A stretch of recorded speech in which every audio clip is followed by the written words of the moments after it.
sulphurite in the canyon.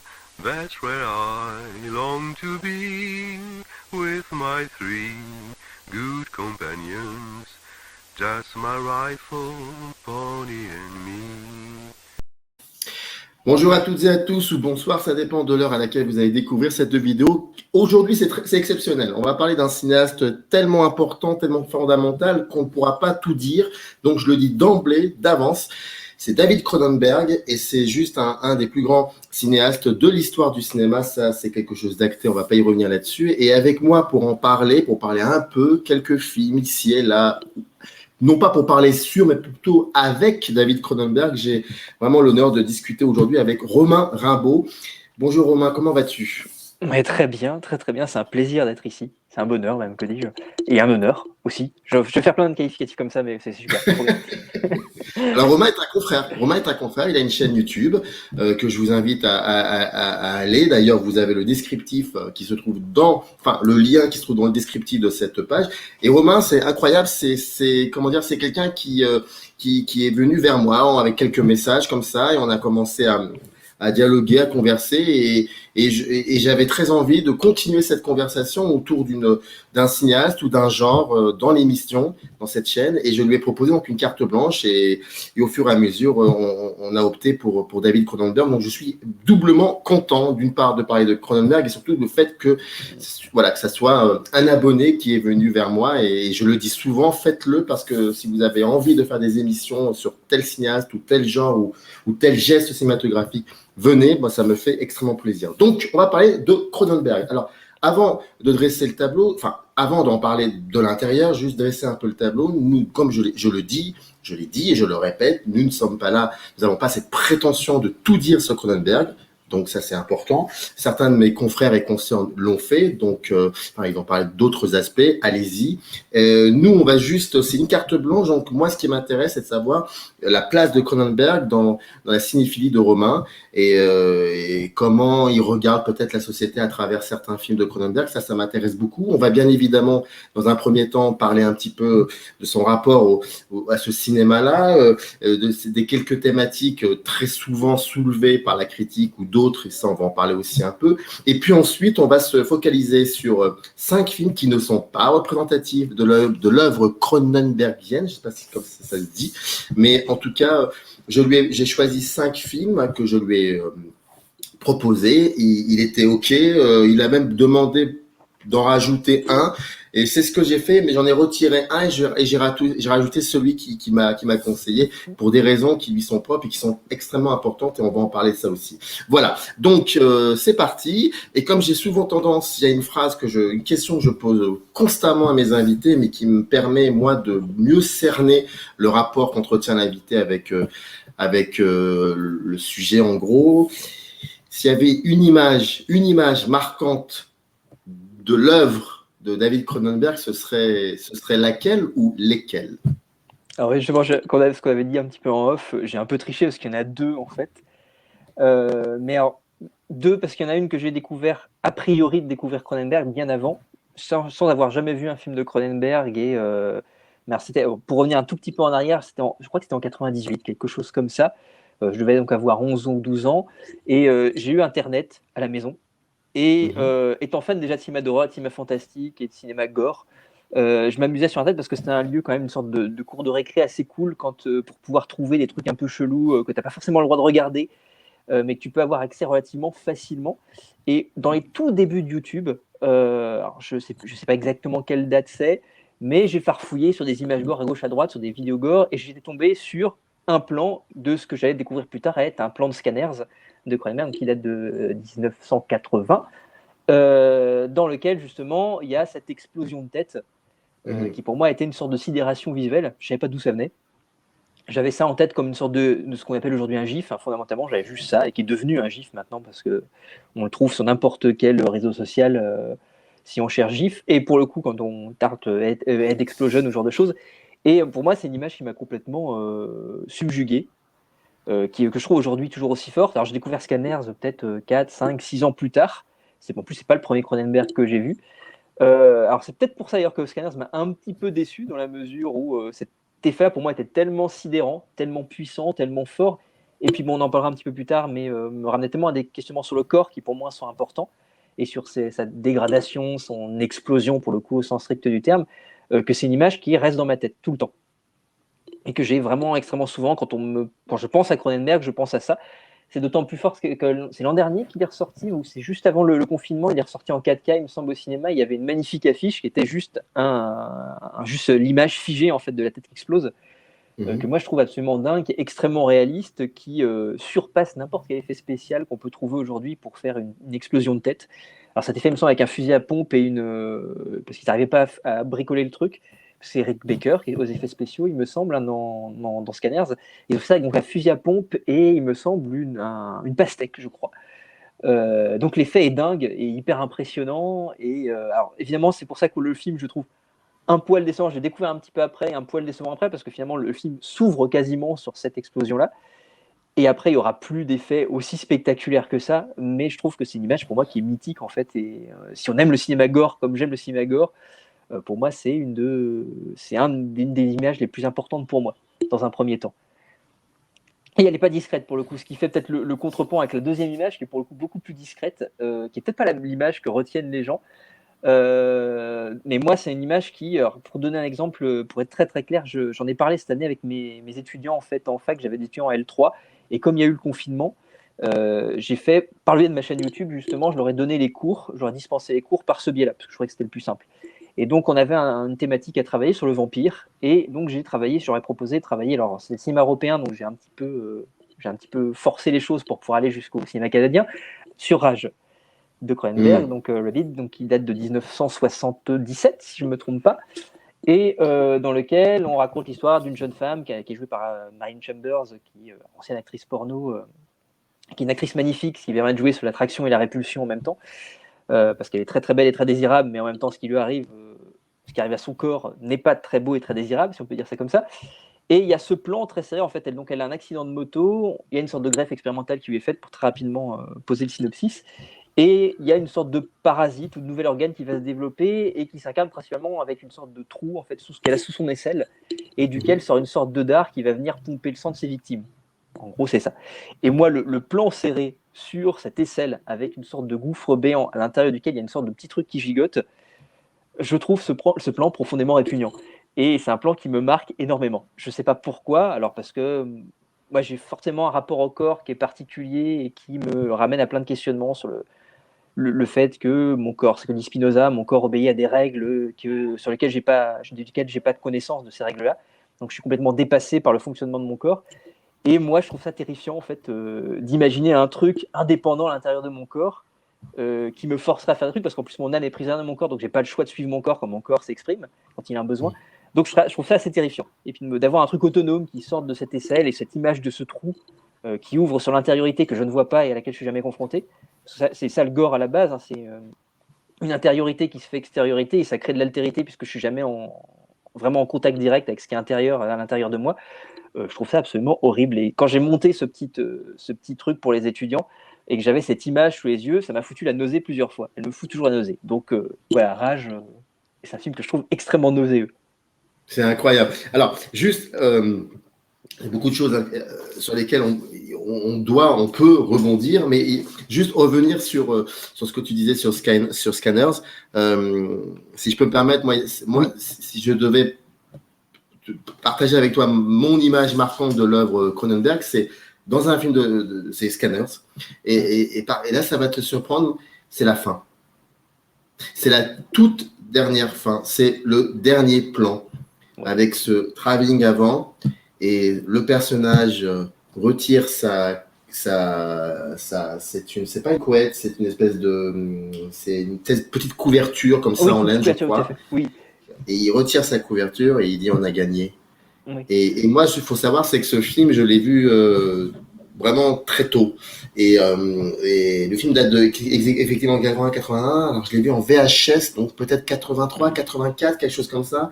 Et je demande à mon père, je comprends pas en fait. Je l'ai vu en VF, bien évidemment. À cet âge-là, moi, je vois les films en VF. Et je comprends pas du tout ce qui se passe. Et il me dit, mais si, réembobine là, et écoute bien écoute bien ce qu'il dit, écoute bien sa voix. Et c'est là que je comprends au bout de 5 tentatives, bien évidemment, pas tout de suite, je ne vais pas mentir tout de même, que c'est pas la voix de celui que l'on voit, c'est la voix de celui qui n'existe plus, mais qui est à l'intérieur de cette personne-là. C'est pour ça que ça rejoint exactement ce que tu dis, en gros, avec le gore, même si dans le gore, il y a, on voit quelque chose surgir, mais pour qu'il surgisse, il faut déjà qu'il prenne origine à l'intérieur du corps.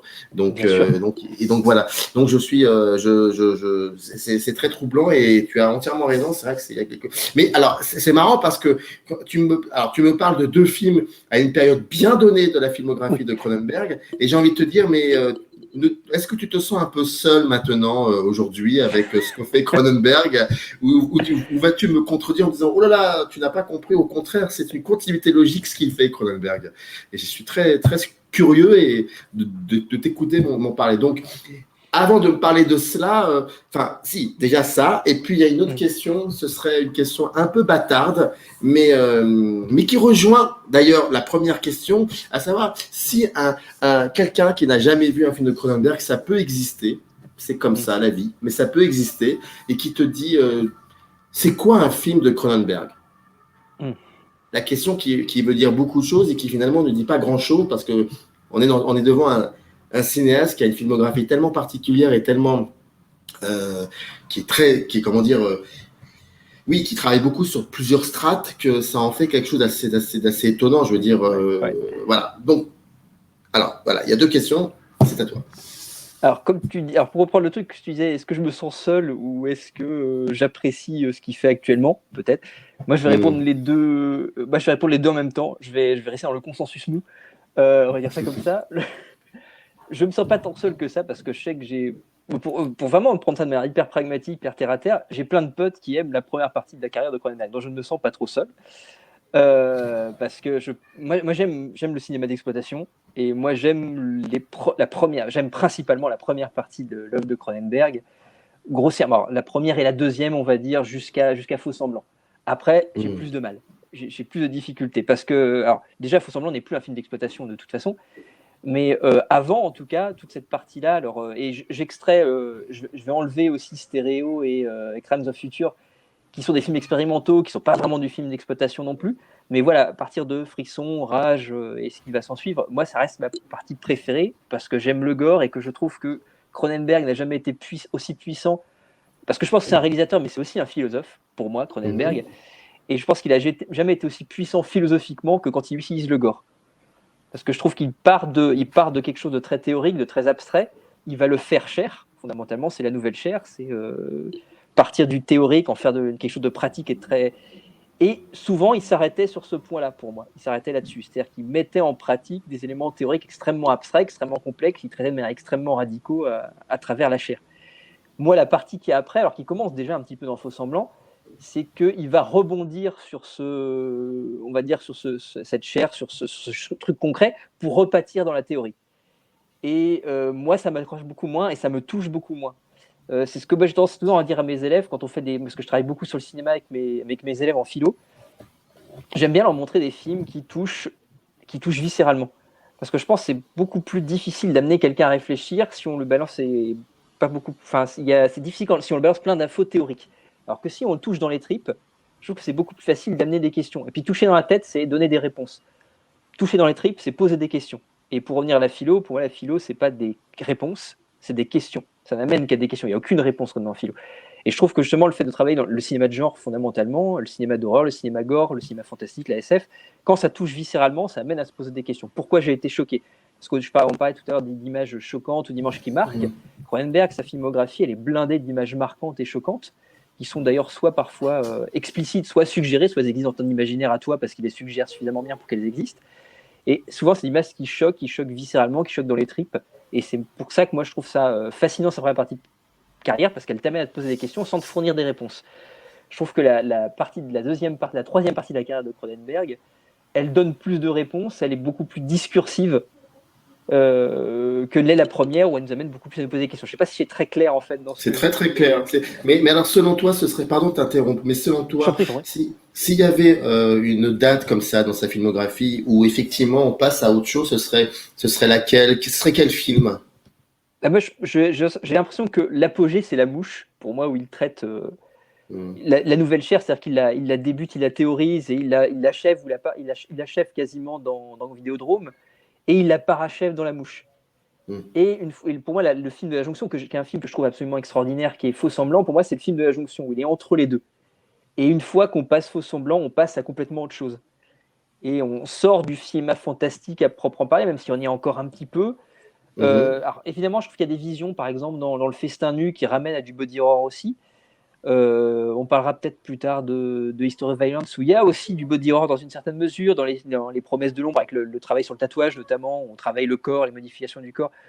Ça y est encore, mais je trouve que c'est une manière beaucoup plus abstraite. Et puis, je pense pour le coup être beaucoup plus critique en observant qu'il fait beaucoup de films de festival. Une fois qu'il a eu cette porte d'entrée dans le festival avec Crash, où il a le prix du jury, pour moi, il commence à faire des films de festival. Et ça me dérange un petit peu plus. Et c'est pour ça que ça m'accroche moi. Ceci étant dit, pour faire le continuity de Consensus Mou quand même, je trouve que c'est parfaitement cohérent. C'est-à-dire que pour moi, il a été jusqu'au bout de ce qu'il pouvait faire en termes d'approche viscérale de ses concepts avec La Mouche jusqu'à Faux Semblant. Et donc, il faut qu'il passe à autre chose après. Sauf que ce à quoi il passe, moi, me touche moins, personnellement, subjectivement. C'est juste subjectif. Et donc, si, ouais, mais la question là, elle est périmée parce qu'on peut pas. Est-ce qu'il y aurait un élément qui caractériserait le cinéma de Cronenberg et que l'on retrouverait dans toute sa filmographie? Il y en a, en fait, je pense qu'il y en a beaucoup, en fait. Il y en a quand même beaucoup, hein. Je pense que alors, ça serait résumé un peu basiquement de dire le body horror, mais pour moi, c'est Cronenberg, c'est le pinacle du body horror. C'est-à-dire que pour moi, alors le body horror existe avant Cronenberg. Dans Freaks de Todd Browning en 32, il y a déjà ça. Je sais pas, Les yeux sans visage de Franju, c'est déjà du body horror. Mais pour moi, Cronenberg, là où il y a des balbutiements du body horror avant, lui, il va le théoriser, il va l'achever et il va le parachever. Et toute sa filmo, même si on arrive dans un body horror beaucoup plus abstrait dans la fin de sa carrière, il est toujours là. Le travail sur le corps, le lien entre le corps et l'esprit, ce qu'on a trouvé chez Descartes, et lui, justement, il essaie de casser ce truc-là, c'est-à-dire le dualisme entre le corps et l'esprit. Et dans ce cas-là, on parlera peut-être de Freud tout à l'heure. Cronenberg est beaucoup plus freudien, cette idée-là, en essayant de montrer la porosité entre l'esprit et le corps et les conséquences, enfin le fait que les deux finalement sont indissociables et que ce qui va nous arriver dans notre corps va avoir des conséquences sur notre esprit et vice versa. Et que c'est comme le fou la poule, il n'y en a pas un qui commence et l'autre qui commence. Donc, ce truc-là, je pense qu'il est constant chez Cronenberg. Pour moi, c'est un cinéaste du corps et de l'esprit, c'est un cinéaste évidemment de la psychanalyse. C'est un cinéaste du corps. Voilà, j'ai peut-être tendance à résumer ça comme ça, en fait, du corps. C'est un cinéaste du corps. Est-ce que son style, depuis 69 jusqu'à aujourd'hui, donc 2014, est-ce que c'est un cinéaste qui se démarque de ses contemporains? Est-ce qu'il fait partie de ce genre de ce cinéaste qui est un peu dans sa bulle et qui se démarque constamment de ses contemporains, ou est-ce qu'il y a des connexions avec d'autres cinéastes? Alors, je suis sûr que c'est des connexions indéniables avec ses contemporains. Enfin, avec ses contemporains, plus d'ailleurs, c'est sur sa carrière assez vaste, il va en croiser pas mal. Il y a une manière de traiter, pour revenir à le body horror, il a une manière de le traiter qui est très clinique, qui est très froide. Alors ça veut pas dire qu'il n'y a pas d'émotion chez Cronenberg. Moi je veux dire que la fin de Faux Semblant pour moi elle est très très forte émotionnellement, même si c'est un film qui est hyper froid, hyper clinique.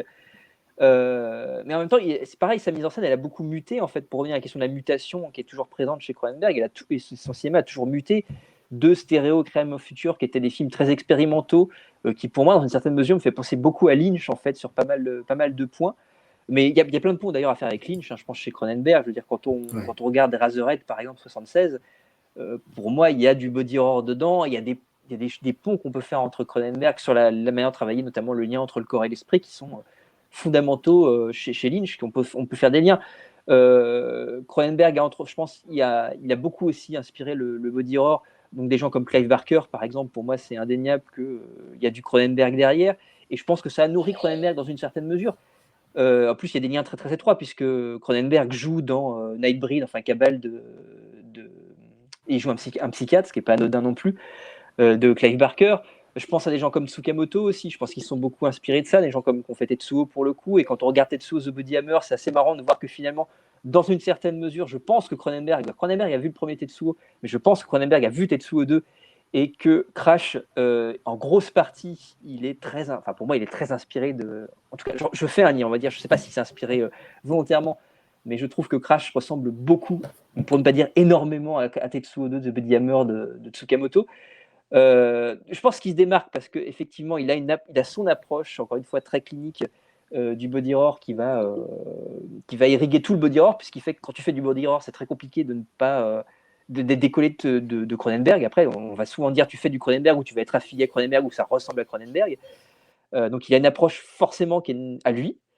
Mais en même temps, je pense qu'il s'est nourri d'autres réalisateurs et c'est pour ça que je considère que c'est vraiment un réalisateur qui, tout le long de sa filmo, était en mutation, comme son cinéma parle de la mutation. Comme son cinéma parle de la contagion, je pense que c'est un réalisateur qui a été contaminé par pas mal de choses aussi à gauche à droite et qui les a infusées dans son propre cinéma.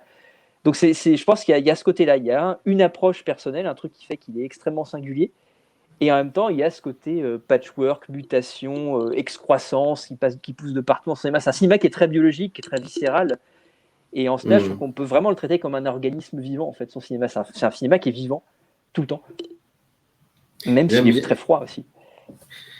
Oui, c'est vrai que, par exemple, quand on voit un film comme Dangerous Method, c'est un film particulièrement éprouvant et on n'a pas, enfin, je sais pas en tout cas pour toi, mais il m'a fallu du temps pour pouvoir. C'est-à-dire qu'on sent qu'il y a quelque chose qui est en train de se construire et on se dit ne pas vouloir être mis de côté, être en marge. Donc on essaie de faire beaucoup d'efforts, mais on sent qu'il y a quelque chose dans ce film. Mais c'est vrai que c'est un film qui est là pour le coup assez clinique. Mais oui, c'est vrai que et ça en devient même très théorique. Ah oui, oui. Très. Ouais. Bah, Dangerous Method, moi j'ai vraiment l'impression. Alors, je l'ai vu très récemment, justement avant le live, parce que ça faisait longtemps que je l'avais pas vu.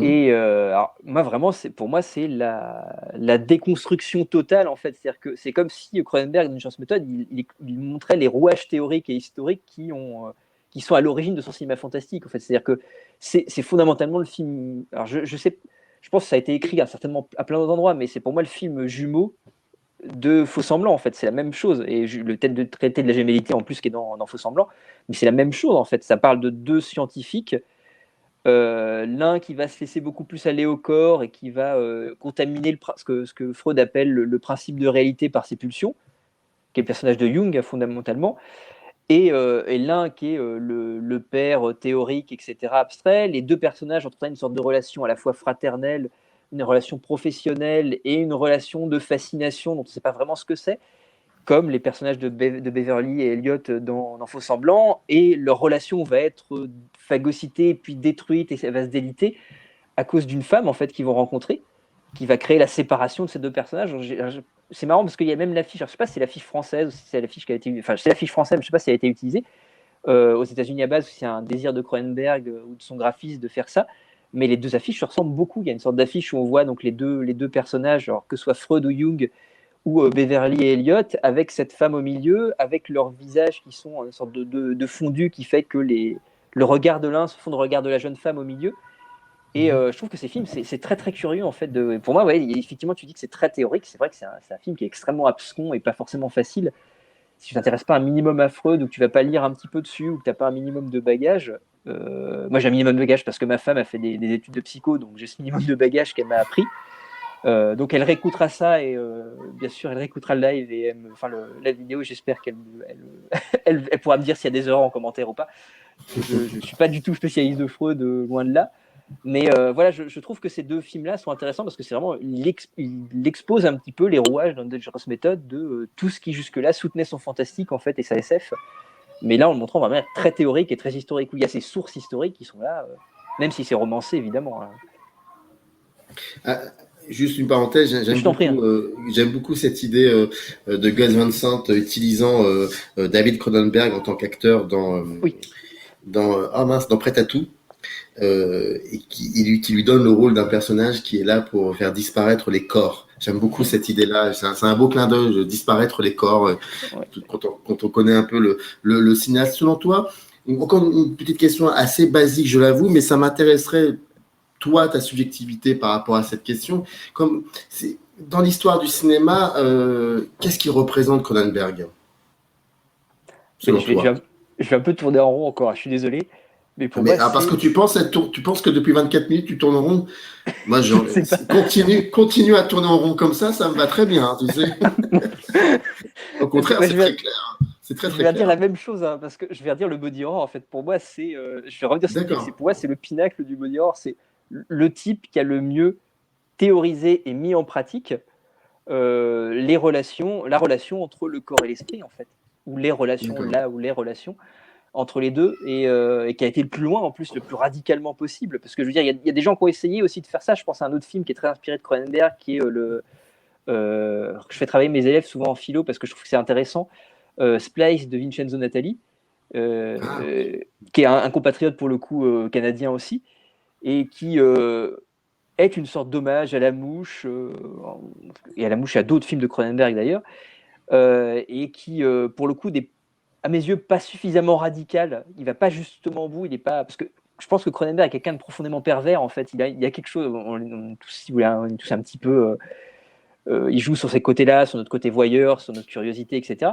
On est tous un petit. Mais je pense qu'il a une perversité dans la radicalité théorique. Je sais pas si c'est très clair ou très bien dit, mhm. qui fait que ce mec-là, il va toujours extrêmement. Je veux dire, pour moi, Faux Semblant, c'est je pense en termes de perversion, on peut difficilement aller beaucoup plus loin. En fait, je pense qu'il a vraiment été le plus radicalement, le plus loin possible.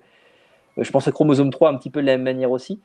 Je sais pas pourquoi je disais ça. Oui, voilà, le body horror, en fait, pour dire que pour moi, c'est celui qui a été le plus loin en fait dans le body horror. Et je pense que, encore une fois, même si tu essaies de faire du body horror après Cronenberg, tu pourras jamais aller plus loin puisqu'il a été le plus loin possible. Et d'ailleurs, ça, on va en parler dans quelques dizaines de minutes. On va commencer. Alors, avant cela, bien évidemment, j'ai omis de dire que tu étais professeur de philosophie. Ça, on l'a compris, mais aussi, tu enseignes aussi des cours de cinéma et donc tu as une chaîne YouTube où vous pouvez retrouver le lien dans le descriptif. On va commencer par peut-être que tu as quelque chose à ajouter avant qu'on commence à parler des films. Non, Dis-moi. si peut-être un truc sur juste pour la musique en fait.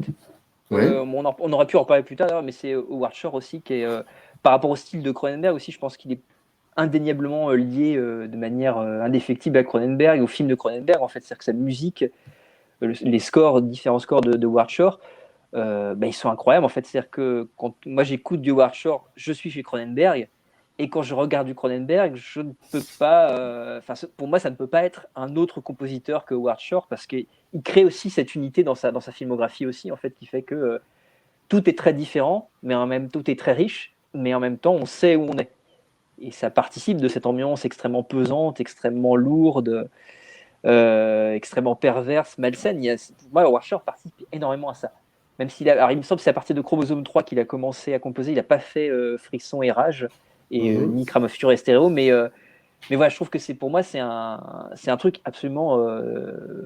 C'est hyper important chez Cronenberg. En fait, je pense que c'est deux personnes qui ont une proximité artistique qui fait que les deux se comprennent parfaitement en fait. Et l'un comprend parfaitement ce que l'autre veut exprimer par l'image et vice versa.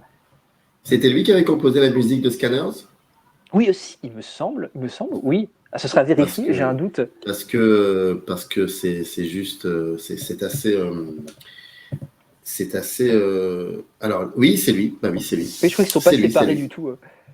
c'est lui oui, oui effectivement non non si c'est lui qui oui c'est juste que j'ai la musique de la séquence finale en tête qui est Oui, passionnante hein. Je veux dire, c'est quelque chose d'assez fort dans la distillation comme ça du son.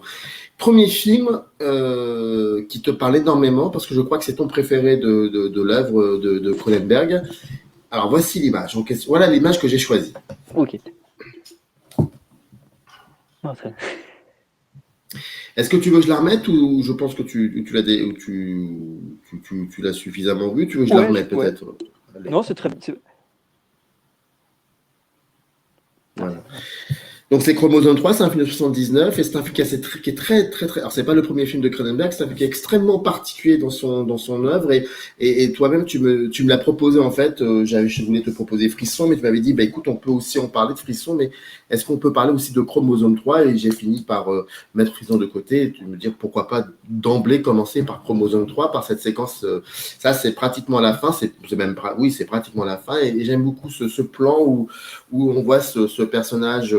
Enfin, là, comme ça, on le distingue pas, on voit pas c'est qui fuit quelque chose avec quelqu'un dans les bras. Et je trouve que ce corps comme ça, qu'on n'identifie pas, concerne pas, et il y a il y a une envie de fuir quelque chose, une envie de s'évader de quelque chose, et de s'évader de quoi. Et donc, il y a quelque chose qui est de l'ordre du hors-champ, de l'imaginaire, de l'horreur. Et quand on voit le film, on comprend. Et encore plus, ce film a un aspect qui est très, très particulier. Je te laisse raconter cela et puis surtout me dire pourquoi ce film est très important pour toi. Alors, déjà, pour le fait que ce soit le plus important, c'est parce que c'est le premier que j'ai vu. En fait, je crois que c'est le premier film de Cronenberg que j'ai vu quand j'avais, allez, on va dire 14-15 ans. Et c'est un film qui m'a traumatisé, vraiment. J'ai trouvé qui est extrêmement dur, qui est extrêmement particulier aussi. Tu parles assez bien tu parlais de la suggestion tout à l'heure aussi, enfin du fait de ne pas montrer ou de ce qu'on montre pas. C'est un film qui, je trouve, est merveilleusement de la dialectique entre la monstration et la suggestion. C'est-à-dire qu'il va montrer des fois, mais pas montrer trop non plus, et cacher quand il faut cacher au moment où il faut, et montrer quand il faut montrer pour pas non plus frustrer le spectateur, parce que Cronenberg, il comprend très bien, il sait très bien ce que tu veux voir et ce que tu ne veux pas voir, et il va très bien jouer avec tes attentes sur ce truc-là, jouer avec ta frustration parfois, te frustrer volontairement pour pouvoir... Enfin, c'est pas une frustration ratée, parce qu'on peut être frustré parce que le film est raté. Non, Cronenberg sait très bien jouer avec ça. Il sait ce qu'il veut montrer, ce que tu veux voir et ce que tu ne veux pas voir. Et je trouve que ce film-là, pour moi, est absolument. Bon, c'est un film terrifiant. Alors, c'est son film le plus autobiographique, et peut-être le seul autobiographique, il me semble. Alors, je pense pas qu'il y ait. Alors, tout film toute œuvre de son auteur est forcément autobiographique dans une certaine mesure, évidemment, puisqu'on parle de soi quand on fait un film. De toute façon, c'est difficile de ne parler d'autre chose. Mais je sais pas si on est d'accord là-dessus, mais moi, je pense qu'on parle toujours un petit peu de soi. Et comme quand on parle d'un film, on parle de soi aussi, avant tout. Un film, c'est un miroir de soi et de l'auteur qui fait le film. Mais l'idée, c'est que Cronenberg, il a eu un divorce difficile avec sa première, je crois que c'est sa première femme, elle me semble d'ailleurs, et elle a embarqué sa petite fille, donc qui est Barbara Cronenberg, dans une sorte de secte un peu étrange, antipsychiatrique. Cronenberg, père, a donc s'est vu en tout cas obligé d'aller chercher sa petite fille, et il l'a enlevée en fait pour pouvoir la récupérer et la sortir des griffes de cette secte. Et c'est fondamentalement ce que raconte, alors peut-être un petit peu différemment, alors c'est ce que dit Jean-Pierre Dionnet quand il en parle dans Un quartier interdit, que c'est un peu son Kramer contre Kramer, que je trouve assez bien amené. Et donc l'idée, voilà, c'est que ça raconte l'histoire donc d'une sorte on va dire alors c'est entre la religion et la science en fait, entre la croyance et la raison. Une sorte de secte un petit peu qui se regroupe un petit peu isolément, qui est menée par une sorte de psychiatre gourou, on ne sait pas vraiment, qui a inventé une sorte de soin expérimental pour soigner l'esprit de ses patients. Alors j'ai un trou noir sur le nom que porte sa thérapie, mais en tout cas l'idée c'est que tous les traumas internes vont rejaillir sous la forme de bubons, de tumeurs, en fait, une fois que le patient les aura exprimés. Et donc c'est ce qu'on voit au tout début, il y a une séquence avec un personnage. Donc le psychiatre prend la place, c'est-à-dire qu'il faut que le patient voit en lui, on va dire, les individus contre lesquels il peut avoir de la haine, puisque c'est un film sur la haine aussi. Et à partir de là, une fois qu'il va s'exprimer, ça va s'exprimer sur son corps en créant de la psychosomatisation. Hein. Fondamentalement, c'est le corps qui s'exprime. Alors, je ne sais pas si on spoil ou pas ici. Je ne sais pas. Oui. Ici, je n'ai pas de problème avec ça parce que pour moi, c'est pas un problème de spoiler. Donc, on est d'accord. On est bien. Tu peux y aller. Il n'y a pas de souci. Parce que voilà, fondamentalement, la fin, c'est l'idée que c'est une femme qui accouche de sa haine, en fait, donc au sens biologique du terme.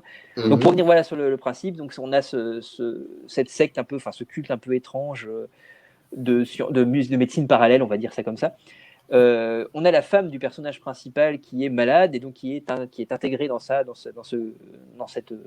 institut, dans cet hôpital, si on peut dire ça, puisque c'est l'hôpital de la terreur, le titre canadien, dans cet hôpital. Et donc ils sont séparés plus ou moins. Je ne sais pas s'ils sont divorcés d'ailleurs de manière très très claire. Non, puis donc c'est pas très très clair leur séparation. Et lui donc à la garde de la petite fille, de leur fille à eux, qui s'appelle, alors je me rappelle son prénom aussi, la petite fille qui est une actrice incroyable aussi, je trouve. Et donc le père fait tout pour s'occuper le mieux possible de sa petite fille et que cette relation avec sa femme et puis aussi l'état mental de sa femme, l'état psychique de sa femme n'altère pas en fait l'existence de cette petite fille. Donc en plus c'est hyper touchant. En plus on sent que Cronenberg il s'investit pleinement et qu'il y a un vrai écho chez ce personnage-là, le personnage principal. Et donc le père fait comme il peut jusqu'à ce qu'un jour des créatures un petit peu étranges, donc qui sont une sorte de nains sans visage, viennent en petit anorak tout mignon, viennent décalquer la gueule d'absolument toute la famille de sa femme. On va dire ça fait ça très simplement. Et donc le personnage principal va essayer de faire tout pour protéger sa fille et découvrir qui sont ces créatures qui viennent harceler sa famille. En gros, je ne sais pas si c'est très bien résumé, je ne suis pas très bon pour le titre. C'est très bien résumé, ouais, c'est ça, effectivement. Donc moi c'est un film qui m'a terrifié. Moi, il y a une séquence qui, pour moi, est un traumatisme aussi. On parlait de ce trou sous l'aisselle dans Rage, Mm. cette explosion de tech dans Scanners. Là, et c'est pour ça que je pense que dans chaque film de Cronenberg, fondamentalement, il y a des images chocs et marquantes, en fait, qui te marquent à vie. Et moi, c'est cette séquence où les deux petites créatures, en fait, accompagnent la petite fille à l'école et qui vont massacrer devant des enfants à coups de marteau la maîtresse de la classe. Je trouve que c'est une scène absolument horrible. Alors, je ne sais pas si on pourrait faire ça encore aujourd'hui, en fait. Montrer des enfants devant une maison en train de se faire éclater la gueule à coups de marteau par des enfants aussi. Ouais, Mais je trouve je cette sais scène pas, je sais extrêmement pas. dure. Il y a beaucoup de choses chez Cronenberg, je ne sais pas si on pourrait les montrer aujourd'hui. Voilà. On pourrait les refaire aujourd'hui. Je sais pas. Mais après, cette question-là, je pense qu'il faudrait peut-être pas forcément se la poser, Non. parce que ce serait compliqué.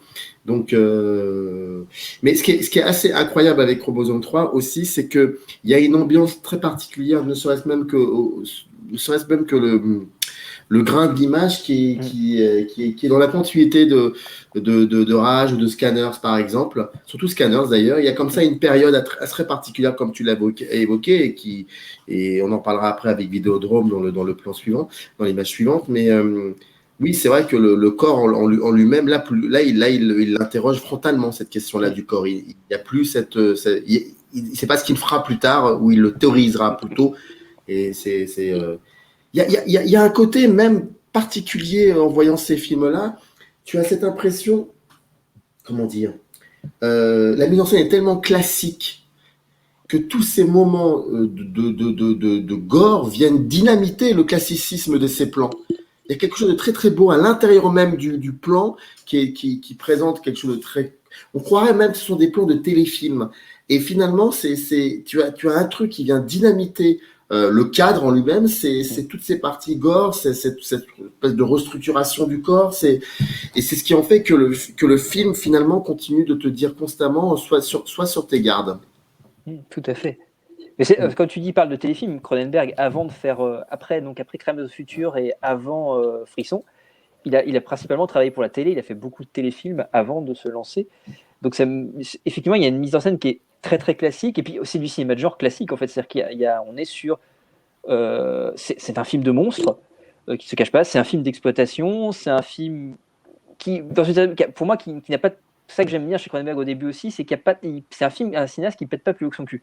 Il n'y a pas de prétention. Ouais. Mais il y a de l'ambition. Et effectivement, comme c'est du cinéma de genre, c'est un cinéma qui est ultra codé par définition, et le cinéma d'horreur, c'est ultra codé. Mais justement, ce que tu dis très bien, c'est qu'il dynamite ça de l'intérieur. C'est ça qui fait un bon film de genre, un grand film de genre, un grand film d'horreur, un grand film fantastique. C'est qu'il va être capable, par le biais de sa mise en scène, de dynamiter tous ces codes, de dynamiter tous ces passages obligés, et de faire quelque chose d'autre. C'est-à-dire qu'on raconte toujours la même chose fondamentalement, mais ça, on ne va pas revenir au monomythe de Campbell, mais on raconte toujours la même chose narrativement, c'est toujours les mêmes choses. Mais c'est la mise en scène qui va venir dynamiter ça. Ce qui est important, c'est pas ce qu'on va raconter, mais comment on va le raconter.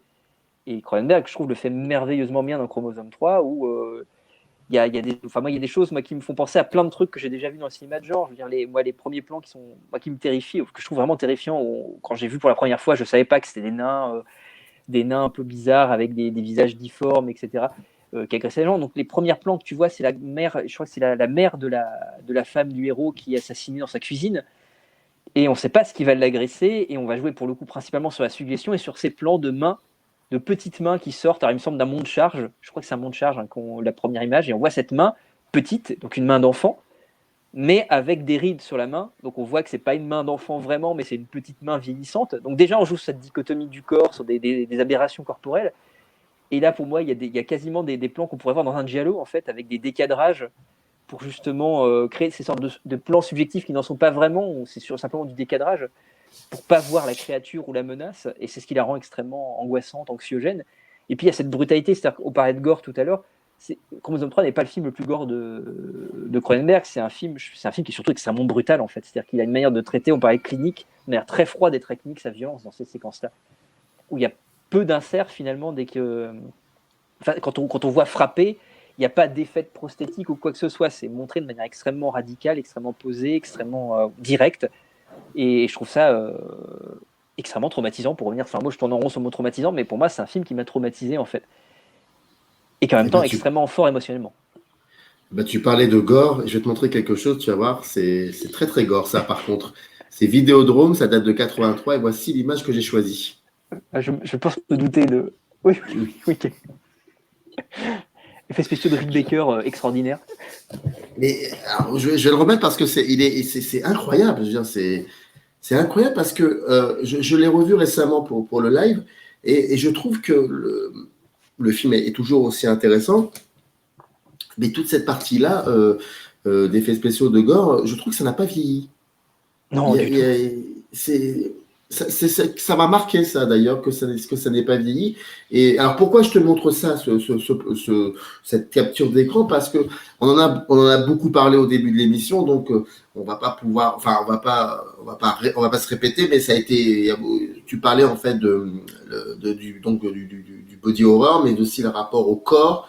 Ce mot-là, et pour toi, c'est le mot principal qu'on pourrait utiliser pour parler de Cronenberg. Mais il y a autre chose dans Vidéotron. Il y a autre chose.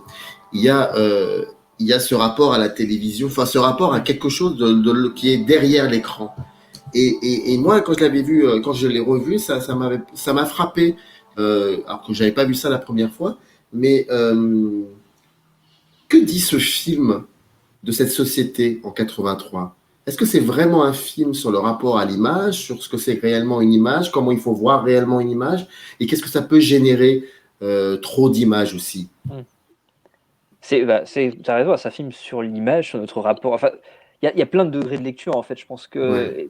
mais finalement, je trouve que mine de rien, ça va quand même ramener la question du corps et de l'esprit en fait à terme en fait. C'est-à-dire que effectivement, ça raconte notre rapport à l'image, le rapport, ce que l'image peut avoir comme conséquence aussi sur nos comportements, ce que l'image aussi a de cathartique pour le spectateur et qu'est-ce qui fait qu'il y a.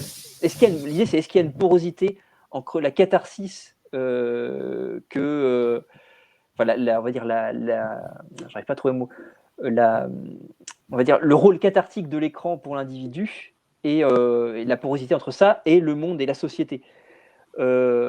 C'est fondamental. Encore une fois, c'est pour revenir au principe, ce qu'on appelle le principe de réalité chez Freud, c'est-à-dire c'est le principe de réalité chez Freud, pour dire ça très simplement. C'est l'idée, c'est ce qui nous pousse à refouler nos pulsions. C'est ce qui nous pousse à prendre en considération les conséquences de nos actes. Et la télévision, ce qui se passe dans l'écran, c'est fondamentalement, on peut considérer le refoulé de l'individu en fait qui est mis là-dedans. C'est pour revenir à Aristote, c'est la catharsis. C'est ce qu'il y a dans le programme Vidéodrome en tant que tel. Au début, ça commence dans le porno, puisque c'est une petite chaîne porno que tient le personnage qui est interprété par James Wood. Après, il veut aller toujours plus loin dans les pulsions qui peuvent être représentées à l'écran, les pulsions malades, morbides qui sont représentées à l'écran, et il couvre ce programme pirate dont il ne sait pas vraiment d'où il vient dans un premier temps. C'est un pays plutôt, je crois que c'est en Thaïlande au début qu'il localise ça, et finalement il se rend compte que c'est à Pittsburgh. Je crois que c'est au Brésil à la base. Je pense que c'est au Brésil. Je crois que c'est le Brésil. Ouais. Et après, finalement, ils se rendent compte que c'est plus près qu'ils ne pensaient, puisque c'est à Pittsburgh qui est centralisé le truc, puisque c'est là que le personnage de Debbie Harry va se retrouver et va disparaître. Et pour le coup, ce que je trouve, voilà, c'est-à-dire qu'on repousse toujours plus loin, l'image pousse toujours plus loin, parce que c'est un endroit, par définition, qui se veut de la simulation. Là, on bascule dans Snuffleby, donc on n'est plus dans la simulation. Enfin, justement, on est dans le doute constant. Et ce qui l'interroge, voilà, c'est pour moi, je pense, c'est la porosité entre nos pulsions inconscientes qu'on va sublimer à travers l'image, qu'on va sublimer dans nos créations artistiques et, on va dire, audiovisuelles, et les conséquences que ça peut avoir, si porosité il y a, sur le monde réel, sur le monde concret, sur la réalité. Et pourquoi cette image aussi nous fascine, aussi, parce que c'est ça la fascination de l'image aussi.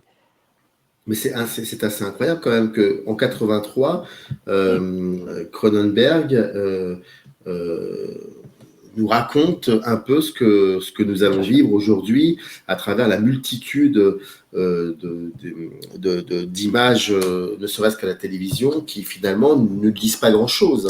Ces images-là, elles n'ont pas de sens. Elles n'ont pas de sens. Elles ne dialoguent pas entre elles finalement. Tout à fait, oui. Ça, je pense qu'il va, pour parler de la carrière d'après aussi, il va faire un écho avec le jeu vidéo fondamentalement avec Existence en fait. Et je trouve que, paradoxalement, qu'il maîtrise beaucoup moins le discours sur le jeu vidéo. Je trouve que le discours, ça m'intéresse de savoir pourquoi. Alors qu'Existence est un lien direct avec Vidéodrome. Hein. Il y a des choses qui se parlent beaucoup.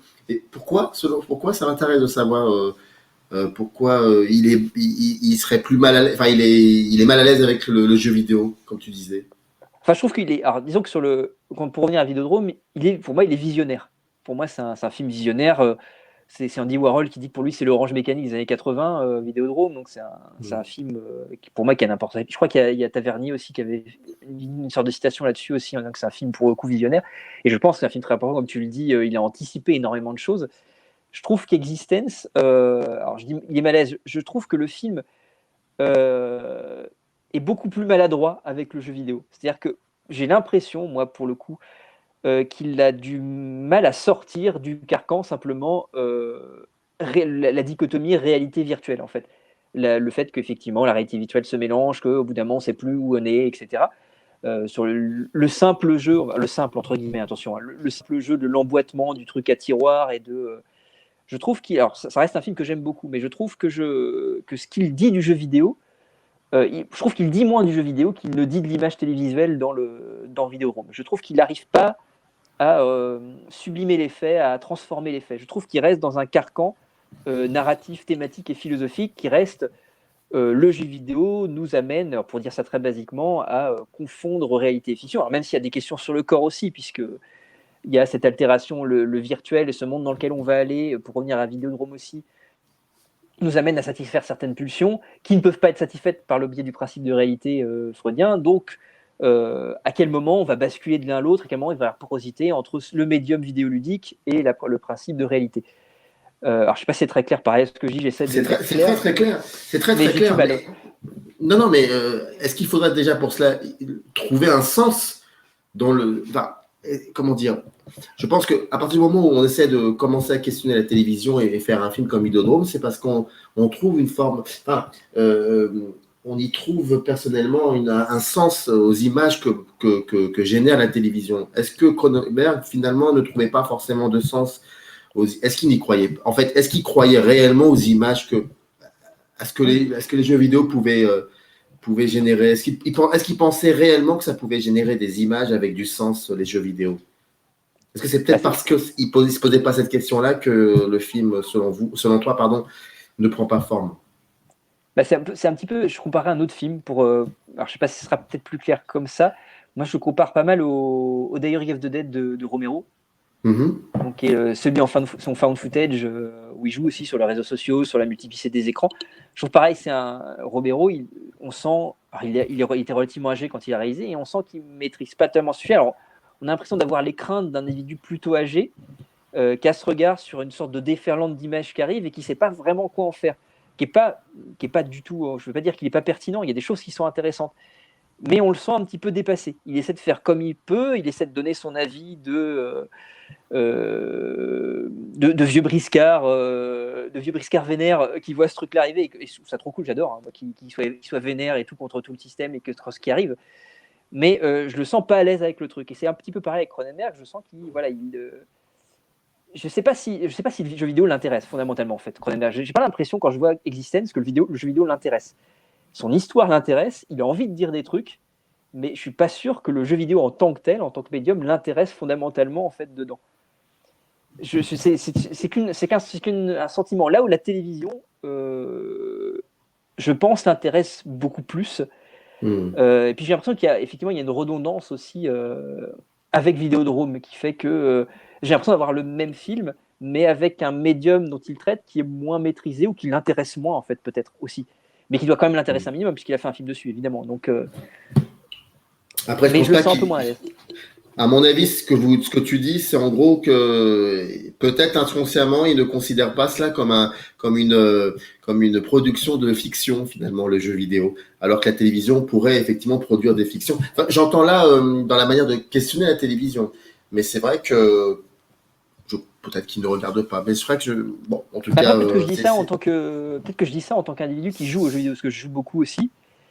Et peut-être que moi, je n'y trouve pas mon compte ou je ne vois pas vraiment où ils vont en venir par rapport à la pratique que j'ai du jeu vidéo en tant qu'art. Parce que moi, je considère que c'est un art à part entière. Et je comprends pas vraiment, peut-être que je ne comprends pas vraiment où il veut en venir.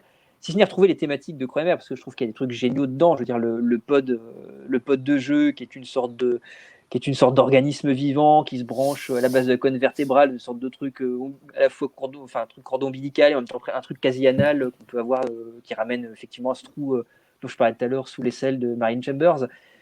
Mais en même temps, je pense qu'il s'est intéressé quand même aux jeux vidéo parce que il y a des concepts de jeux vidéo qu'il met en pratique vraiment clairement sur la manière dont un PNJ va gérer l'interaction avec le joueur, le fait qu'il va répéter continuellement la même chose quand il n'a pas la bonne réponse. Donc mais je trouve que c'est finalement un peu en surface en ce qui concerne la question du jeu vidéo.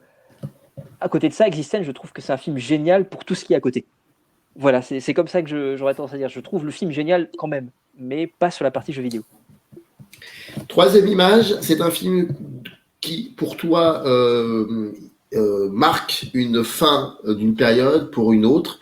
C'est Faux Semblant, et Faux Semblant arrive, il date de 88, et il arrive quand même après deux gros films qui lui donnent un succès public considérable, que sont Dead Zone et La Mouche, surtout La Mouche. Et donc le film Faux Semblant, le voici. Bon, je suis désolé, hein, je ne spoil pas, mais cette image est tellement belle et tu en as parlé, tu l'as évoqué, cette image-là, tu l'as évoquée. Oui, ouais. Je la remontre, on ne sait jamais, voilà. Alors, je pense que là, pour le coup, enfin, après, tu fais ce que tu veux, bien évidemment, mais je ne pense pas que pour le coup, il faille expliquer pourquoi cela, mais tu en fais ce que c'est ton émission, tu fais ce que tu veux, mais pourquoi pourquoi ce moment-là? Parce que je trouve que ils n'ont jamais été aussi proches que lorsqu'ils étaient réellement, voilà, tu vois tu vois où je veux en venir en fait. Et c'est ça qui me touche particulièrement dans ce film. Je l'ai revu aussi pour ce live et c'est un film extrêmement effrayant, vraiment effrayant. Et beaucoup plus par exemple que l'image que je viens de montrer de Vidéodrome. Il y a comme ça, Cronenberg avance dans une manière de filmer l'effroi, c'est considérable.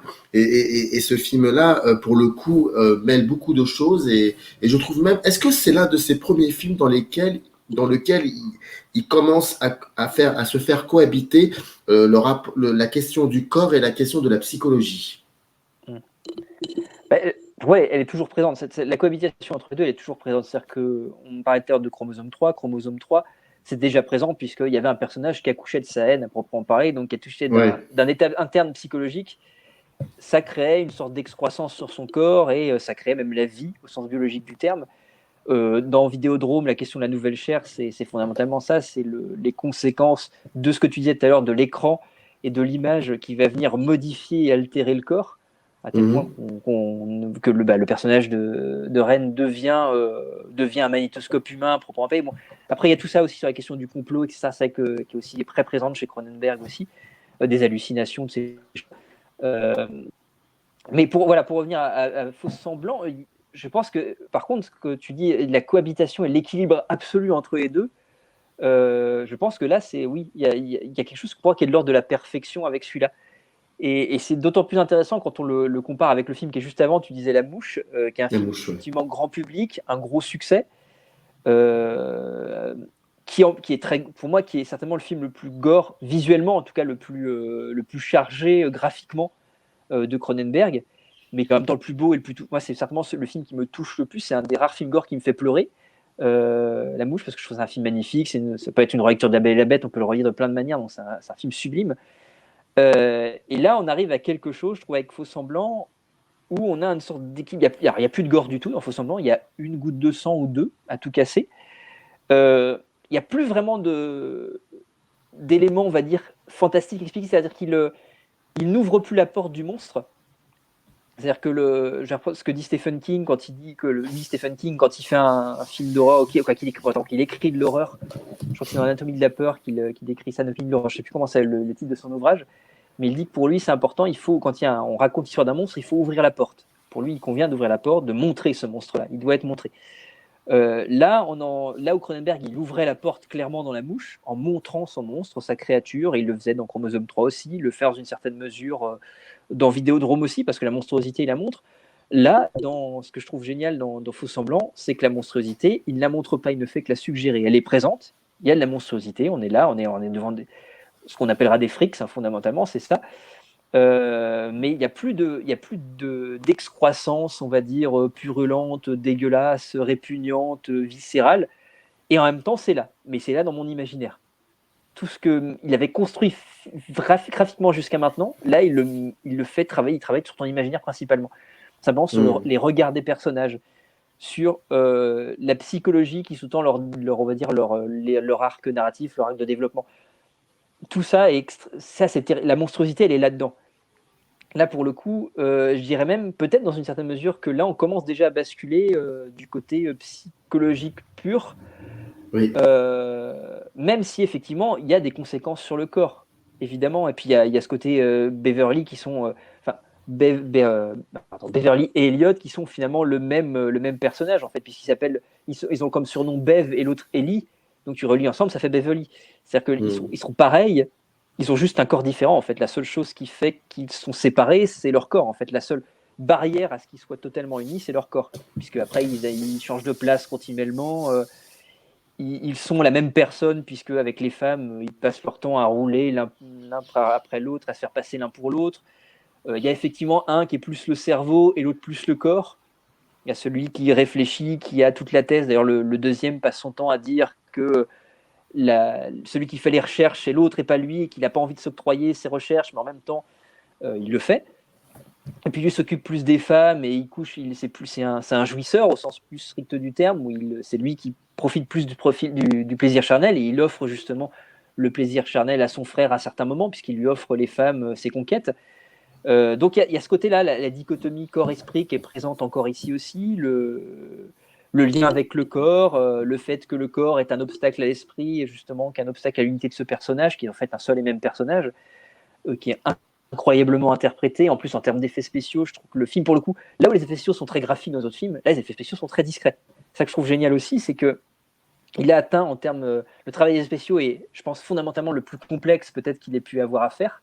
Et puis le travail d'acting en plus lié à ça. Mais c'est les effets spéciaux les plus discrets en fait de la carrière de Cronenberg jusqu'à maintenant en fait. Mais encore une fois, tout est dans l'imaginaire. Tout est dans le non-dit, tout est dans l'implicite. Et l'horreur, elle est là. Elle est tapie, elle est là, mais elle est encore plus puissante parce qu'elle est pernicieuse. Et le film, en plus, va jusqu'au bout de sa logique. Tu montrais le plan final. Je pense qu'on peut difficilement aller plus loin que ça, en fait. Il a tout traité.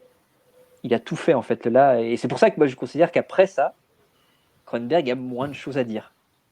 Je trouve que, pour moi, il est tellement allé loin là qu'il arrive plus à. Alors, il explore d'autres choses, évidemment, qui sont intéressantes, mais je trouve que c'est là où il a été plus loin. Je sais pas ce que tu en penses, mais... Ah, mais moi, je suis. Moi, je trouve que les films qui viennent après, je les trouve pas si évidents que cela. Mais il y a toujours. Donc, j'ai l'impression que ce sont des films déceptifs et qui finalement finissent par devenir, au fil du temps et parce qu'il faut les revoir, il y a quelque chose de très très beau qui s'installe, mais ce ne sont pas des films évidents. Alors que la première période, ça l'était. Et ce qui est encore plus. Et voilà. Mais pour revenir à. Je vais me permettre comme ça. Enfin.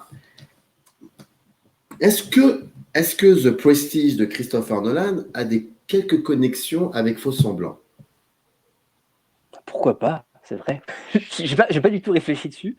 Mais non, moi non plus. C'est un instant. Hein. Je t'assure que non, mais... je savais pas que j'allais te poser. Il y a 5 minutes, je ne savais pas que j'allais te poser cette question. C'est en t'écoutant parler et en soulevant quelques aspects, je me suis dit tiens, mais je trouve ça aussi un peu dans le film de Nolan. Mais là, tu vas me lancer sur un truc qu'il faut pas parce que j'en ai pour des heures, je peux partir là-dessus. C'est pas grave. Ah oui, bon, c'est pas grave, allez, on s'en fout.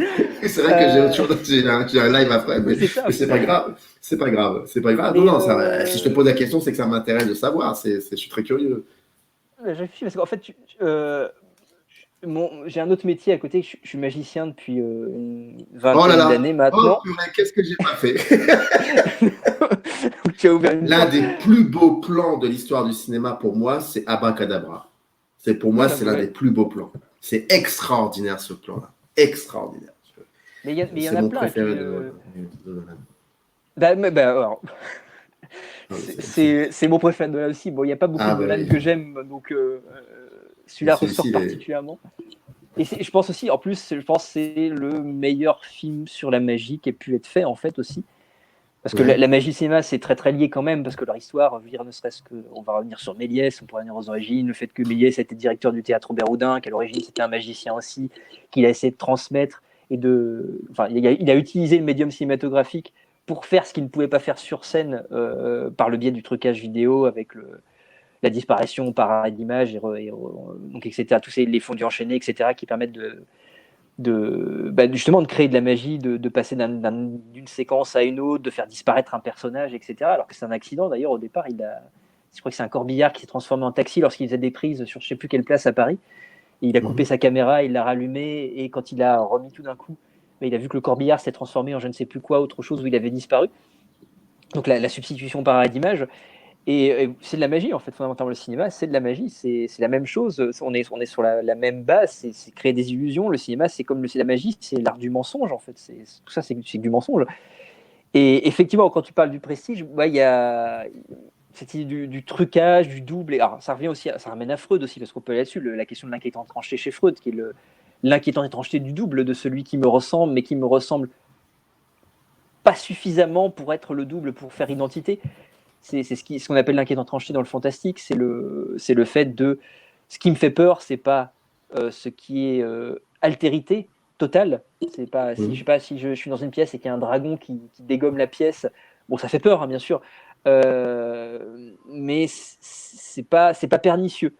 Là où l'inquiétant trancheté, c'est ce truc qui arrive, qui est presque analogue à la réalité, mais qui n'est pas la réalité, donc qui est un double de la réalité, mais presque analogue.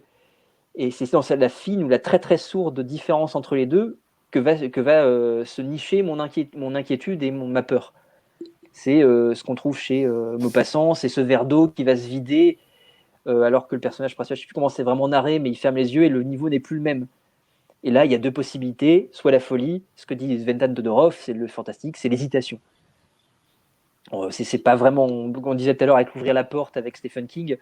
Donc finalement, on peut aussi traiter le fantastique de manière beaucoup plus directe. Mais je trouve que justement dans Faux Semblant, on est, et un petit peu comme dans le Prestige, on est sur cette question du double, du double qui m'inquiète, parce qu'il est le double et pas vraiment moi. Il est presque comme moi, mais plus la différence est mince entre moi et lui, plus c'est inquiétant, plus ça me fait peur. Et dans Faux Semblant, c'est ça, pour moi. Je pense qu'on va faire une émission spéciale sur le Prestige. D'accord. Je pense que j'ai trois questions à te poser, mais je sors du sujet Cronenberg. Donc, on va revenir sur Cronenberg. J'en suis désolé. Je suis vraiment le premier à être désolé, vraiment, parce que c'est passionnant ce que tu dis. Pardon. Donc, image suivante. Là, pour le coup, c'est un film qui est complètement atypique. Qui date, je crois que c'était 96, si je ne me trompe pas, exactement 96, c'est Crash. Et je voulais vraiment t'entendre parler de ce film. Et j'ai choisi une image. Alors, c'est pas une image, comment dire, explicite, hein, parce que c'est un film. Le rapport au sexe, et ça on va en parler aussi pour quelle raison. C'est au tout début du film, c'est cette image-là, avec ce que dit l'acteur. Enfin, le personnage, donc je remets pour ceux qui ne l'auraient pas lu, et on n'a pas beaucoup parlé de ça, de ce rapport, de cette différence entre jouissance et plaisir dans les films de Cronenberg, et qui vont finalement prendre le pas. Il y aura même une séquence juste incroyable dans History of Violence, pratiquement au début du film, mais incroyable cette séquence-là qui arrive comme ça, et on s'y attendait pas du tout. Pourquoi Crash, pourquoi cette image-là? Parce que tout cela, quoi. Parce que on n'a pas beaucoup parlé de cela, mais est-ce que c'est quelque chose qui était évident dans la filmographie de Cronenberg, ce rapport à la jouissance, c'est quoi le sexe, c'est comment filmer le sexe, comment l'aborder, comment le questionner? Est-ce que c'était quelque chose d'évident chez Cronenberg, où ça s'est greffé progressivement, si je peux me permettre de dire ce qu'on a greffé progressivement à l'œuvre de Cronenberg, voilà. Qu'est-ce que tu en penses? Ça a toujours été là, parce que c'est vrai qu'on parlait on n'a pas parlé de tu as évoqué pour le coup, parce que tu pensais parler de Frisson au début. Frisson, oui. C'est un film sur la sexualité, c'est un film de libération sexuelle, c'est C'est donc cette histoire dans une sorte d'immeuble dans lequel il y a une sorte de parasite qui va venir contaminer les habitants, et ils vont tous devenir des sortes de nymphomanes ultra violents. Ils vont tous se mettre à baiser les uns avec les autres, quel que soit l'âge, leur lien de parenté, tous ces trucs-là. Et c'était un film très très bizarre en fait, et en même temps qui est très jubilatoire en fait, parce qu'il y a quelque chose de Cronenberg, quand il traite le sexe, ça que j'aime bien, c'est que c'est à la fois très dérangeant, mais à la fois très jouissif. Il y a quelque chose parfois d'assez festif dans son traitement du sexe, mais qui en même temps fondamentalement très dérangeant. Ce que vous disiez tout à l'heure avec Marine Chambers, qui utilise notamment dans Rage, où il y a ce côté toujours attraction-répulsion. Et puis cette idée du désir, de désirer le corps monstrueux aussi, qui est très présent aussi chez Cronenberg, pour de coups dans Crash, où on va désirer la curiosité, on va être curieux, donc la curiosité va engendrer du désir, qui est un désir qui peut être considéré socialement comme étant malsain, que la norme va te dire c'est pas bien, il faut pas désirer telle ou telle chose. Et Cronenberg, non, il te dit je vais faire tomber ces barrières-là. C'est du cinéma, encore une fois, on est dans la création, on est dans quelque chose qui est cathartique, donc on peut se permettre de dépasser ça. Dans le cinéma, c'est quelque chose d'amoral, le cinéma, il n'y a pas d'immoralité dans le cinéma à proprement parler, il y a de l'amoralité. Donc on est dans un cadre extra-moral, donc on peut tout se permettre, il n'y a pas de souci. Et je trouve qu'il y a quelque chose de formidablement libérateur et salvateur dans son évocation du sexe. Et en même temps, il y a quelque chose d'extrêmement morbide parfois dans son évocation du sexe. Tu parlais de History of Violence, la séquence de sexe, elle est quand même super tendue. Non, je ne sais pas si je sais Alors, pas de laquelle oui, tu parlais. voilà, oui, il y en a deux. Il y a la deuxième, en l'occurrence, étendue. C'est celle qui arrive qui arrive un peu avant que le personnage principal décide de retourner voir son frère. Elle est très tendue, c'est dans les marches des escaliers. Oui, tout à fait. Et moi, je te parle de la première, celle où il n'y a pas eu encore cette espèce de confrontation sanglante entre le personnage principal et ces deux voyous assassins qui arrivent dans le café. Non, cette séquence-là, elle arrive juste avant, elle est tout au début du film où elle se où elle reprend. Pom-Pom Girl. Pardon, oui. Voilà. Et puis il y a cette séquence qui est extraordinairement sensuelle et qui arrive comme ça, on s'y attend pas du tout. Et je me souviens très bien à l'époque, parce que on va en parler après de History of Violence, mais sur un autre sujet. Mais c'est un date de 2005, j'étais contemporain de ce film-là, je m'en souviens très très bien. Et c'est vrai que cette séquence n'avait pas créé de polémique, mais elle avait été appréciée parce que personne s'y attendait et les gens trouvaient que c'était une très très belle séquence. En plus, contrairement à la séquence qui arrive après, celle-ci, il y a une ellipse en fait. Elle n'est même pas montrée à proprement parler. C'est-à-dire qu'il y a tout ce potentiel érotique. C'est-à-dire que on joue sur le désir, sur l'attente du spectateur, sur ce que le spectateur a envie de voir aussi. On joue avec ça et finalement, à terme, il va ellipser la séquence. En fait, il va même pas te la montrer. Là où la séquence beaucoup plus crue, beaucoup plus dure et un peu plus tendue, il va te la montrer intégralement pour te mettre mal à l'aise. Donc il y a constamment ce jeu, encore une fois, je trouve d'attraction-répulsion pour ce que tu es en train de regarder, où il joue avec ton désir. Et Crash, c'est ça, en fait. Il joue fondamentalement avec ton désir. C'est-à-dire que il y a des séquences qui sont formidablement érotiques et qui fonctionnent très bien, qui sexuellement, qui peuvent susciter du désir et autres, mais qui en même temps sont dans un contexte qui est beaucoup plus tendu. Et donc, c'est très compliqué parce que ça t'amène à te questionner sur ton propre désir aussi, en fait, qui est un désir inhérent à l'être humain. C'est la question d'Eros et Thanatos qui est très, très présente chez Cronenberg. Hein.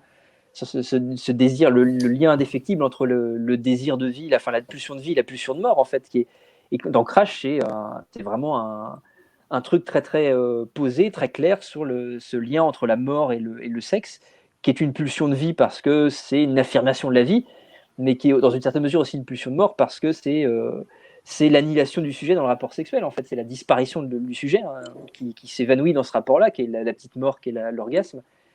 Et je trouve que le film est assez... Alors, moi, je suis pas un immense fan. Quand j'ai vu la première fois, j'ai pas aimé le film plus que ça. Je trouve qu'il y a des trucs brillants dedans, hein, ça n'empêche pas. J'aime le contexte, aimant la SF et l'anticipation. J'adore le contexte, la contextualisation. C'est adapté de Ballard. Je trouve que toute cette contextualisation, et en plus quand j'ai vu Tetsuo 2 par la suite de Tsukamoto, ce travail avec comme fait Tsukamoto dans Tetsuo 2, en fait, de la ville avec une photographie extrêmement bleutée, donc qui est fondamentalement ennuyeuse, où on sent qu'on s'emmerde, que plus personne ne sait ce qu'il désire, que plus personne ne se satisfait dans son désir, ce couple qui se fait chier, qui ne sait pas quoi faire, qui est perdu dans son désir, qui ne sait plus où aller, vers quoi se diriger. Et puis il y a cette découverte de ce culte de cette secte, fondamentalement, qui adore l'accident de voiture de, comment s'appelle-t-il, j'ai un trou de mémoire, dont le personnage d'Elias Koteas est adepte. Oui, c'est. Oh là là, c'est horrible. Horrible. Oui, c'est horrible, c'est terrible. Ça va arriver. Ça va arriver. Ça va arriver. Mais qui a tout ce fétiche-là autour de cet accident-là. Et tout est, pour le coup, la photographie est beaucoup plus rouge et beaucoup plus festive, en fait, et beaucoup plus chaleureuse, en fait, dans ce cadre-là. Et il y a ce côté-là où il y a. Alors, je trouve que chez Tsukamoto, c'est encore plus, je crois, c'est encore plus fort dans le film de Tsukamoto, où il y a vraiment cette dichotomie, elle est encore plus marquée avec le côté très bleu, très froid de la photo en ville, dans Tokyo, et très rouge dans les sous-sols de Tokyo avec cette secte, avec le personnage qui est interprété par Tsukamoto, qui ressemble beaucoup au personnage d'Elias Koteas, qui a un côté très nietzschéen aussi, puisque Cronenberg se cache pas d'avoir été chercher du côté de Nietzsche aussi, cette idée-là de la question de la volonté de puissance aussi, qui est très présente dans le film, où le personnage d'Elias Koteas, c'est l'incarnation de la volonté de puissance, où il y a ce côté aussi mise en abîme, que j'avais lu dans un article que je trouvais très bien, où il y a une mise en abîme aussi avec ce personnage d'Elias Koteas qui met en scène le couple dans des jeux un peu morbides, des jeux sexuels un peu morbides, qui est la mise en abîme de Cronenberg, qui met en scène aussi ses propres éléments morbides aussi dans le film, que je trouvais vachement intéressant aussi. Donc il y a plein de trucs très intéressants dans le film, mais le film m'emmerde en fait. Je m'ennuie en fait devant le film très souvent, parce que je trouve très long et un peu poseur aussi. Et en même temps, il y a des trucs aussi sur la question du monstre aussi que je trouve très cool, parce que le personnage est joué par Rosanna Arquette, qui est le monstre du film, avec ces sortes de tuteurs sur ses jambes, cette énorme cicatrice, avec cette séquence qui est... Vous savez qu'on n'a pas parlé de l'humour chez Cronenberg, qui est un humour très affroi, qui est toujours là aussi, avec cette séquence quand elle est chez le concessionnaire de voitures, et qui est une séquence aussi érotiquement qui est hyper chargée, que je trouve géniale et qui est en même temps très drôle. Et justement, il y a encore une fois cette Eros et Thanatos, cette attraction-répulsion pour ce personnage qui est sexuellement très désirable, mais qui en même temps, quand on s'attarde sur ses blessures, il y a quelque chose d'assez répugnant, ce qu'on appelle l'abject, hein, cette mise en avant du corps et de ses altérations, de ses mutations, de ces trucs-là. Et puis ce corps qui devient objet aussi, parce qu'il y a une objectisation du corps, c'est-à-dire que le corps, une fois accidenté, il y a plein de métal qui se grève dessus pour essayer de le faire tenir, et donc il devient un objet comme la voiture, en fait, comme sa question de la mécanophilie aussi, etc. Donc je trouve qu'il y a plein de pistes absolument fascinantes dans le film. Il y a aussi un très beau truc sur l'amour aussi, je trouve que c'est une très belle histoire d'amour, parce que je trouve que la séquence de fin, je la trouve très belle, en fait, et je trouve que c'est un film plutôt positif, en fait, c'est un des rares films de Cronenberg qui se termine bien. En fait, je trouve que quand même, il se retrouve, quand même, le couple se retrouve. Donc, moi, je l'ai interprété comme ça. Et je trouve la fin plutôt belle, en fait. Donc, ouais, c'est un film qui me fascine, mais qui en même temps m'emmerde. Et j'aime bien, hein, je me fais chier dans le film, mais c'est un ennui qui, je trouve, est philosophiquement, on va dire, intéressant. Je sais pas ce que tu en penses. Je sais pas si... Je suis entièrement d'accord avec toi sur l'ennui. C'est vrai que et sur le côté poseur. Je suis entièrement d'accord avec toi là-dessus. C'est vrai que je l'ai vu 2 fois, la deuxième fois récemment, et il m'arrive encore parfois d'être pour le coup pas très sensible à ce côté très glacial et très clinique aussi dans la manière de regarder ce monde. Et je sais pas, j'ai l'impression que ce film fonctionne. J'ai l'impression qu'il n'y a pas de continuité dans ce film, qu'il brille par rebondissement. Il y a des séquences intéressantes, mais ça ne forme pas un tout. J'ai un peu de mal avec celui-ci. J'ai beaucoup de mal avec Crash. Je me demande s'il est à l'aise finalement dans cela. Je sais pas. J'ai un peu de mal. J'avais cette même sensation quand j'avais vu Spider il y a quelques années de cela aussi. C'est contemporain, donc. Le dernier film, en l'occurrence, et n'est pas son dernier film, c'est History of Violence, qui avait beaucoup plu à l'époque, qui date de 2005. Et voici l'image que j'ai choisie. Regarde bien et surtout lis bien ce qu'il décrit. Alors, il y a une chose qu'on n'a pas parlé, c'est qu'est-ce que ça dit de la société, les films de Cronenberg. Alors, il y a une première partie, enfin une petite partie, où ça parle, on ne sait pas si c'est on sait un peu si c'est au Canada ou non, mais puis ensuite on va très vite aux États-Unis. Et j'aime beaucoup ce petit moment-là, tu vis le rêve américain. Le titre de ce film, c'est l'histoire de la violence. Donc c'est tout un, donc on est déjà dans une espèce de proposition très philosophique de quelque chose. Et finalement, c'est un film qui démarre je crois, une espèce de plan séquence assez Oui, incroyable, avec des espèces de travelling latéraux et très lent, très glissant, fascinant, très morbide, hein. Là, on est vraiment dans l'histoire, dans le côté. Le travelling est plutôt une affaire de mort, là pour le coup, et non plus une affaire de morale comme disait oui. Luc Moulet et non Godard. Mais et surtout ce moment-là où pratiquement vers la fin, euh, euh,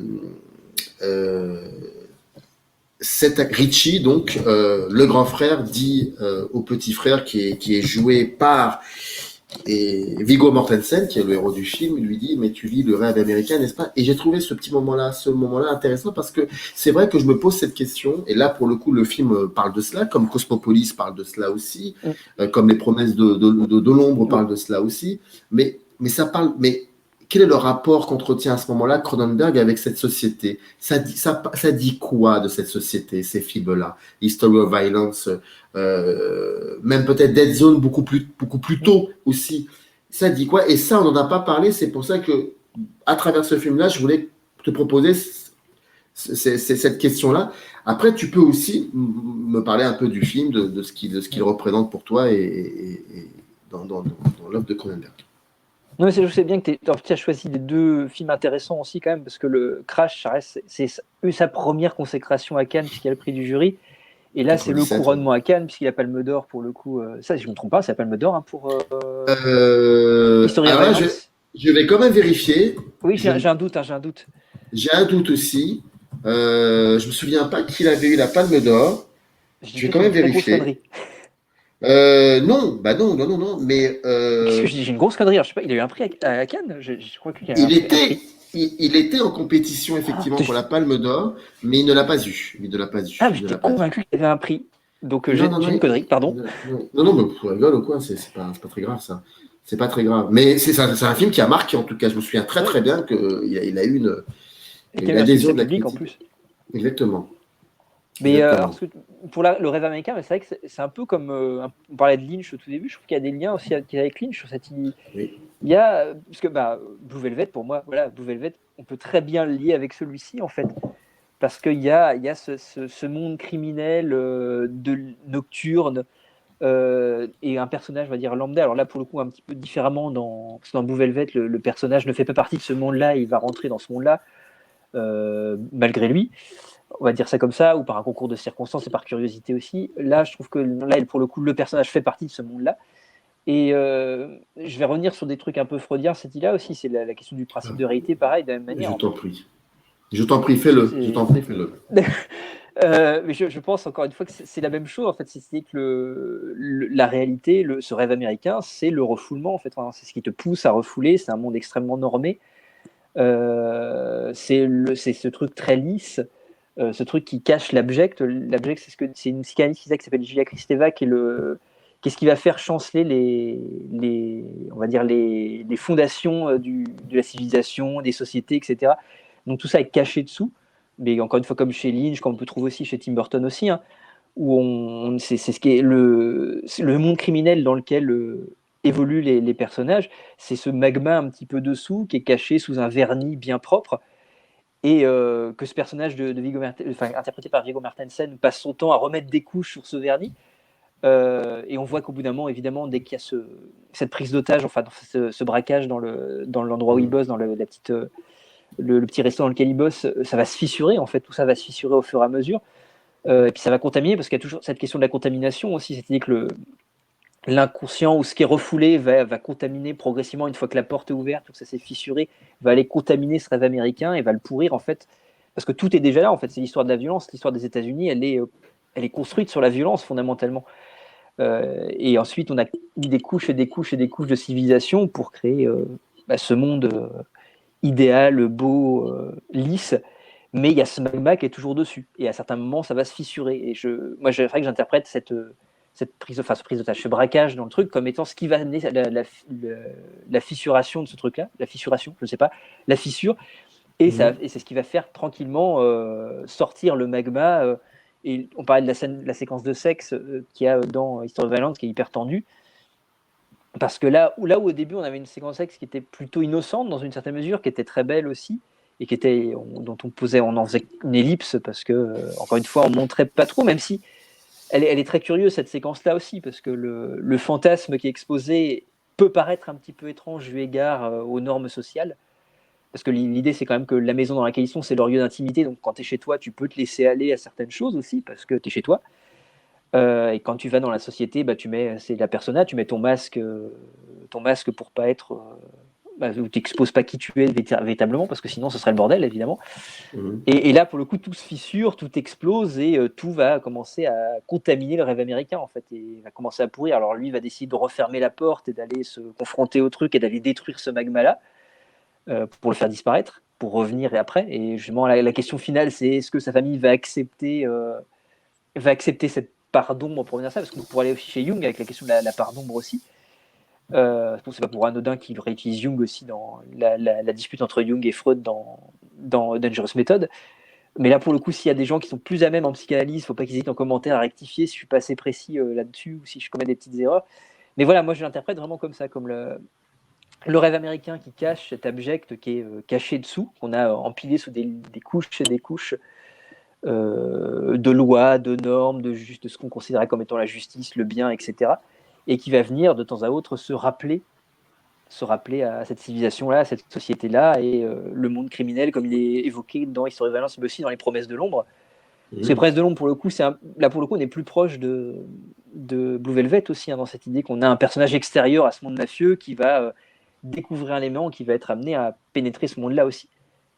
Parce que pour le coup, le personnage de Naomi Watts est très proche du personnage de Kyle MacLachlan, je trouve, dans son côté naïf, etc. aussi, et en même temps très curieux de ce monde-là, et qui va tomber amoureuse, comme Kyle MacLachlan tombe amoureuse d'Isabella Rossellini. Là, elle tombe amoureuse où elle a on va dire, une attirance pour le personnage de Viggo Mortensen. Bon, avec le twist qui est à la fin et qui fait rentrer un petit peu les choses dans l'ordre dans une certaine mesure. Mais voilà, moi, quand tu parles de rêve américain, cette idée que le rêve américain, il a une histoire violente qui est cachée sous ce rêve-là, et parfois ce rêve devient un cauchemar parce que ça se fissure et que ce bouillonnement interne, comme le bouillonnement qu'il y a dans l'inconscient humain qui est refoulé, peut parfois faire des taches, sortir, exploser, comme une soupape, on va dire une cocotte minute, hein, qui finit par exploser si on n'ouvre pas une soupape, quoi. À partir de ce film-là jusqu'au dernier, je crois que c'est pas Cosmopolis le dernier, c'est Map to the Stars, ouais. Map to the Stars. Qu'est-ce que tu penses de cette période-là? Tu m'en as un peu parlé au début de l'émission, disons que c'était pas forcément ton truc, mais en y réfléchissant, cette période-là, et puis on attend le prochain qui devrait arriver en 2022, je crois. Et oui, c'est quoi son regard aujourd'hui à Cronenberg sur son cinéma, sur la société? Comment il la questionne, cette société aujourd'hui, selon toi? Alors, pour ces Maps to the Stars, je l'ai pas vu encore. C'est un film que je n'ai pas vu. J'ai pas eu l'envie en fait d'y aller. Je pense que Cosmopolis m'a beaucoup. Alors, Cosmopolis n'est pas un film que je déteste, mais un petit peu comme tu disais de Crash tout à l'heure, c'est un film dans lequel je m'emmerde, mais comme c'est pas possible. Ouais. Mais que je trouve très intéressant. Il y a plein de trucs intéressants. Je trouve que Robert Pattinson est hyper bien dans le rôle du truc, mais moi, c'est un film qui me laisse complètement. Je suis complètement extérieur en fait, et je pense que c'est un film que je comprends pas non plus, parce que je trouve que c'est un film qui est beaucoup trop abscon et compliqué en fait, et il y a plein de choses que je ne comprends pas. Il paraît que le Cronenberg, quand il en parlait, disait que le bouquin de Dely, là, il me semblait beaucoup plus compliqué que ça. Parce qu'il y a plein de trucs économiques compliqués. Mais moi, je pense que Cosmopolis, j'ai rien compris. Je pense que je n'ai rien compris. Parce que c'est pas mon univers. C'est un truc qui est beaucoup trop abscon, théorique, et en plus qui touche à des thématiques qui pourraient m'intéresser, mais avec un truc par-dessus qui est le questionnement sur l'économie, sur ces choses-là qui, moi, me parlent pas du tout. J'avoue que c'est compliqué parce que il y a eu ce trou là dont on parlait entre, on va dire, après Faux Semblant, donc à partir de. Qu'est-ce qui arrive juste derrière Faux Semblant? Je ne sais plus. C'est peut-être Naked Lunch, peut-être? Alors, il y a le Festin nu, et je crois qu'après, il y a Madame Butterfly. Madame Butterfly, et puis après, il y a Existence, Il y a Spider, Existence, je crois. Ouais. Je crois que Spider, c'est après Existence, je crois. C'est après Existence. Okay. En tout cas, soit c'est Spider Existence, soit c'est Existence Spider. Enfin, voilà. Spider, voilà. Mais c'est des films, voilà, moi, que je trouve intéressants, mais qui m'ont laissé assez indifférent. Alors, parce que je suis plus un amoureux, et là je vais revenir sur je suis un amoureux du genre, Et moi, c'est des Mhm. films qui sortent du genre à proprement parler. Et quand on sort du genre, j'ai un peu plus de mal. Il y a eu un retour au film noir avec History Violence et Les Promesses de l'Ombre qui, pour moi, m'ont beaucoup plu. Un retour au gore aussi, parce que c'est un truc qu'il n'avait pas fait vraiment de manière explicite. Et History Violence, et surtout Les Promesses de l'Ombre avec la baston dans le hammam, en termes de gore, je trouve qu'il a mis la barre très haute. Il y a des trucs vraiment géniaux. Même en termes de mise en scène, Ouais. faut la bagarre à poil de Viggo Mortensen dans le hammam, où il n'y a pas d'insert, où tous les plans crades sont faits sans insert et de manière directe. Dans un même plan, il va planter un mec, il va lui planter dans l'œil. Enfin, je trouve que c'est hyper impressionnant. Et là, pour le coup, pour moi, il y avait du genre. Et quand je suis arrivé à Cosmopolis, c'est pour ça que j'ai pas été jusqu'à Map to the Stars, c'est que je ne comprends plus Cronenberg à ce moment-là, en fait. Alors, je pense qu'on peut le comprendre, mais je comprends pas où il va, en fait, à partir de là. C'est-à-dire que moi, il m'a perdu, en fait, à Cosmopolis, il m'a perdu. Je sais pas où il Mhm. va, en fait. Je sais pas ce qu'il veut faire. Alors, le film qu'il est en train de tourner, je crois que c'est en Grèce, il tourne avec Viggo Mortensen, d'ailleurs, je crois aussi. Il est assez doux, il me semble. C'est Crimes of Future, donc je sais, ça s'appellerait comme ça. Donc, est-ce que c'est un remake de son film original? Donc, il dit que c'est un retour à la SF. Moi, ça m'intéresse. Mais c'est digression, on va dire, dans d'autres choses, dans le cinéma un peu plus auteuriste, entre guillemets, ou plus poseur aussi, parce que je trouve que Cosmopolis c'est très, très, très poseur. Ça m'ennuie et j'arrive pas à y trouver mon compte. Et si tu me demandais quelle vision il y a de son cinéma, je sais pas, parce que je comprends pas, en fait. En tout cas, ce dernier film Cosmopolis, je ne le comprends pas. Je n'arrive pas à saisir parce que ça t'intéresse pas. Moi, je pense que je suis pas la cible du film, en fait. Et donc, c'est pour ça que le dernier qui devrait arriver l'année prochaine, celui-là, pour le coup, je pense que tu l'attends avec impatience. Voilà. Et c'est pour ça que j'adhère plus, par exemple, même si c'est bordélique et pas bien foutu et que c'est moins bien que Papa, j'adhère plus à ce que fait Brandon Cronenberg maintenant, en fait. Même Ah si je oui. trouve que Mhm. Antiviral est un peu mal foutu et pas très bien, mais je trouve qu'il y a des trucs qui me plaisent, et surtout Possessor, là, qui a eu le Grand Prix à Gérardmer cette année, qu'on peut totalement détester, hein, qu'on peut totalement trouver chiant, poseur aussi, un peu arty sur les bords et tout. Moi, il me touche parce que on revient sur les thématiques du corps qui, moi, me plaisent beaucoup plus, du lien entre l'esprit et le corps, etc., et qui me touche beaucoup plus.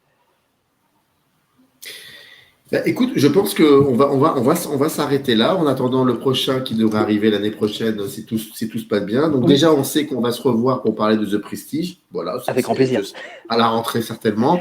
En tout cas, merci beaucoup d'avoir proposé cette thématique autour de l'œuvre de David Cronenberg, d'avoir répondu à quelques questions et puis d'avoir joué le jeu aussi de cette subjectivité à travers quelques images. En tout cas, c'était vraiment, vraiment passionnant Ah, de merci à toi. t'écouter parler de tout cela et ça donne des connexions, puis parfois aussi des idées qu'on n'avait peut-être pas forcément pu voir dans ces films. Donc, je t'en suis extrêmement reconnaissant. Merci beaucoup. Je rappelle encore et toujours que dans le descriptif donc, de cette vidéo, vous avez un lien qui renvoie directement à la chaîne YouTube de Romain. La chaîne s'appelle Romain Rabot, comme son prénom et son nom. Voilà, tout est simple et je vous invite à aller faire un petit tour et regarder un peu ce qui se passe. Merci beaucoup Romain, c'était vraiment un plaisir. Merci à toi, c'était un plaisir également. Est-ce que tu aurais peut-être quelque chose à dire avant la fin de cette émission peut-être sur ce qu'on s'est dit pendant 1h28 autour de Cronenberg? Non, mais c'était vachement intéressant d'en discuter. Alors, j'espère que j'ai pas trop parlé, mais Non, c'était non, vachement c'est très intéressant bien. d'avoir en plus ton avis aussi, ton éclairage sur certains trucs aussi, parce que je trouve que c'est important d'échanger sur le cinéma en fait c'est pour ça que j'aime le concept de ta chaîne, parce que j'aime le concept de la discussion. C'est vrai que sur ma chaîne, je fais plus Ah de oui. trucs, des podcasts un peu. Alors j'en fais avec des copains comme Jules Melon que tu as eu sur ta chaîne entre autres. Oui. On échange pas mal, mais moi je trouve que la réflexion sur le cinéma, elle est jamais aussi riche que quand elle est dans l'échange avec d'autres, en fait, d'avoir d'autres points de vue, parfois très divergents, on n'a pas du tout vu la même manière. Et je trouve que Cronenberg s'y prête assez bien parce que c'est des films qui sont suffisamment clairs pour qu'on puisse avoir une orientation quand même, mais parfois suffisamment ouverts pour qu'on puisse apporter plein de trucs différents et des points de vue différents sur la question. Et en plus, comme il y a 3 parties ou 4 parties différentes dans sa carrière qui sont quand même très très scindées, il y en a pour tout le monde en plus. C'est-à-dire qu'on peut adhérer ou être sensible à plus d'autres parties. Alors, j'ai cru voir qu'on était plutôt assez d'accord sur les parties qu'on préfère chez Cronenberg quand même, ou qui nous Oui, oui, touchent un peu oui, oui, plus. oui. Oui, oui, Mais oui, oui, oui, oui, oui. voilà, mais il y en a pour tout le monde, quoi. Je pense que c'est ça qui est génial chez ce mec-là et qui fait qu'il est en constante mutation, je pense qu'il se remet toujours en question. Et il y aurait, je pense, des heures et des heures à faire sur ce mec-là, tellement il y a de trucs. Et je pense qu'il y en aura, si sa carrière continue encore, longtemps, il y a de quoi faire. En tout cas, Donc, n'hésitez absolument pas à glisser des commentaires, des avis, oui, des sujets de réflexion, des propositions comme ça peut être très intéressant et on se prendra un plaisir à vous répondre. Merci beaucoup, Romain. Merci beaucoup en merci tout à cas. toi, merci. Allez, c'est parti, générique. Up arrive in the canyon, that's where I long to be, with my three good companions, just my rifle, pony and